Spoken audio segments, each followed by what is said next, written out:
you guys doing? It's Professor Rhines in the elements today.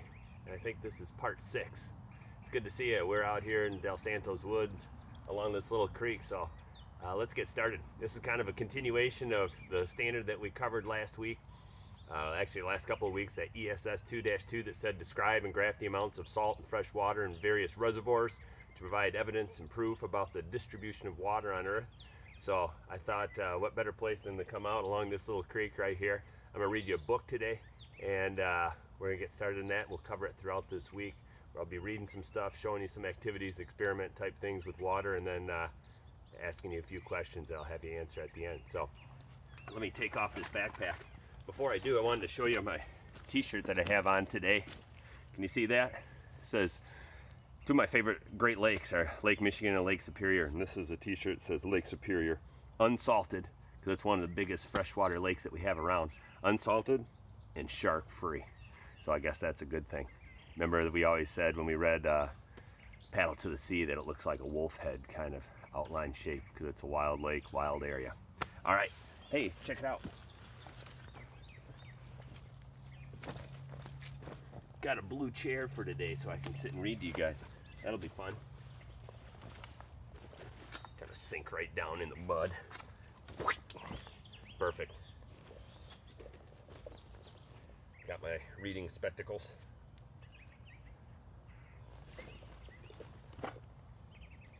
Got various apparatuses in here to help us with the reading. The book is called A Drop of Water, and the author is Walter Wick. So I'm going to go over a few things from old Walter today, and I'm going to start off with the foreword that he has in the beginning of this. It's from a lady back in 1878, a long time ago. She says, we are going to spend an hour today in following a drop of water on its travels. Of course, we're not going to spend an hour, but you know, some time, and this is what she was saying at that year. If I dip my finger in this basin of water and lift it up again, I bring with it a small glistening drop out of the water below and hold it before you. Tell me, have you any idea where this drop has been, what changes it has undergone, and what work it has been doing during all the long ages water has lain on the face of the earth? It's kind of cool that he found that quote and put that in there to apply to what we're covering today. All right, this first little section says, a drop of water falls through the air. Down it splashes, breaking apart into tiny droplets. What would you see if you could break water into even smaller bits? No matter how closely you look, you can't see water's tiniest parts. Like every other substance in the world, water is made of very tiny particles called molecules. On the pin above, and I'll show you that picture in just a second, the smallest droplet contains more than 300 trillion water molecules. I'll show you that picture there. See that picture? It's the head of a pin, and on it are little tiny droplets. And on, if we broke those droplets up, he says 300 trillion water molecules. I've once heard it said that if you took and hollowed out the earth, if you hollowed out the earth, so it was just a crust of a shell that, you know, we're sitting on right now, but the inside of the earth was all hollowed out, the amount of baseballs, you know, a baseball about this size, the amount of baseballs it would take to fill the earth, if you could open up a hole and dump baseballs in it, and as many baseballs as it would take to fill the earth, that's how many molecules are in one drop of water. All right. It says water's elastic surface. Step by step, a picture or a camera reveals the curious changing shape of a drop of water as it falls from a spout. I'll show you that picture right there. Can you see that as it drips out? I'm going to pause it right here and get some stuff ready for you, and I'll show you that in just a second. All right, we'll keep going here now. I wanted to get this glass of water. This is a dropper. It's called the dropper. I squeeze the end of it. It sucks water up into that. And I don't know if you can see that or not, but when I bring that up to the camera, and I just see that drip just hanging there, doink, doink, doink. That's like the drips that I'm reading about here in the faucet. Said step by step, a camera reveals the curious changing shape of a drop of water as it falls from a spout.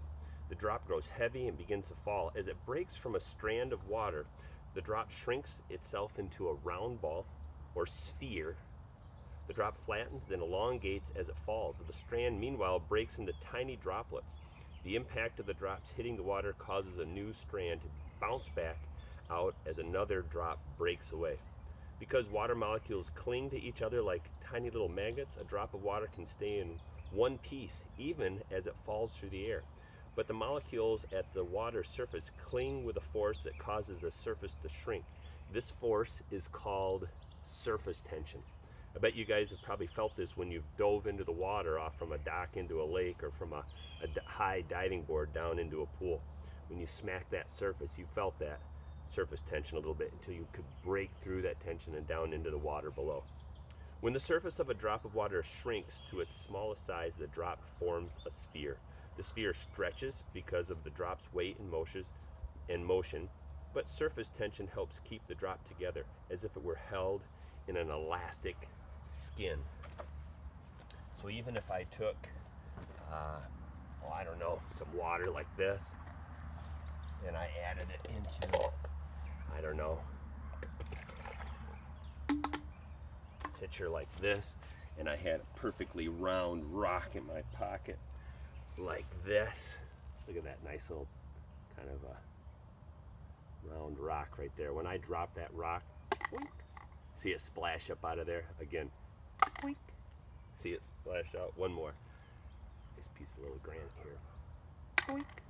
Splashes out. Breaks through that surface tension, and little droplets come up off from it as we go.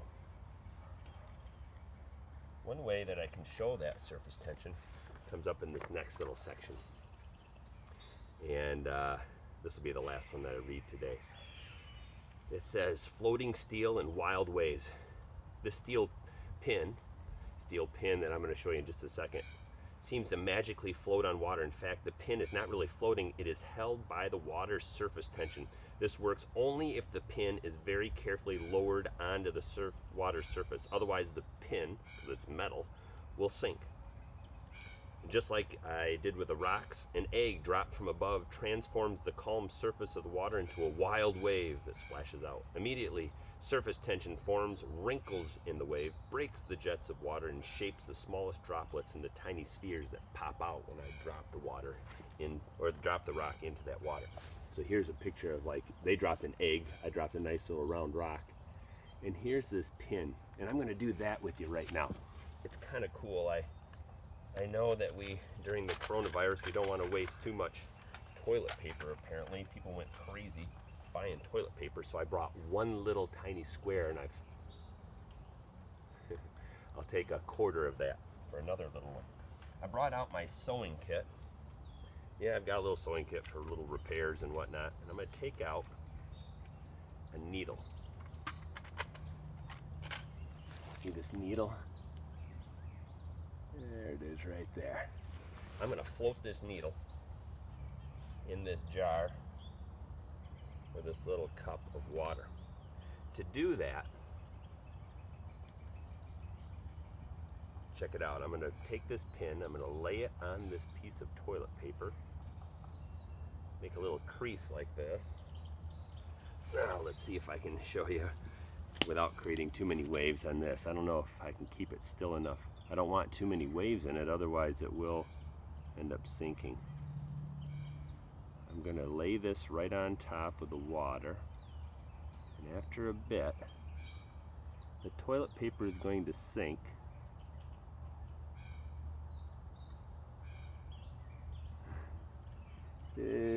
Oh, it is. Oh, no. The needle sunk with it. It's because I'm wiggling it around. I need it to be still. I'm going to lay that. I'll get it here in a second. Let me pause it, and I'll get it in a still area, and I'll show you guys. All right, here we are, still here alongside the creek, and I got a new piece of toilet paper, little tiny piece, with the pin, the needle inside of it. I'm going to try to hold this, lower it into this little cup here that I brought on my whiteboard. Can you see that? There we go.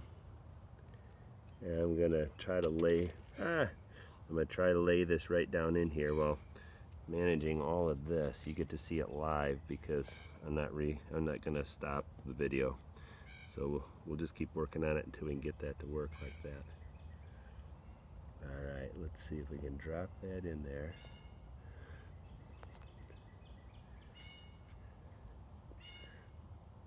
See if that toilet paper will start to sink there.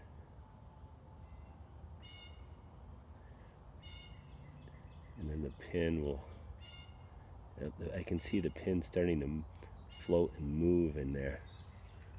I don't know if you guys can see that. Yeah. See how the needle is being pushed by the wind? It's actually starting to turn. The point's kind of making its way to the north here. I hope you can see that because I'm having to turn it a little bit. If I come down here, you might see through the glass that the toilet paper sunk and the needle is floating on top. It's because of this thing called surface tension. Water, like we said, is made of all kinds of little particles, and when they glom onto each other, they form this thing called surface tension. So you can see this needle just floating on top of the surface there.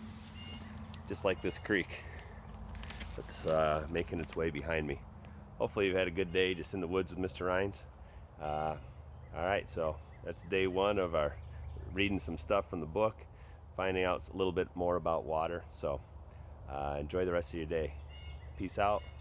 We love you guys, and we'll see you along the way. Bye-bye.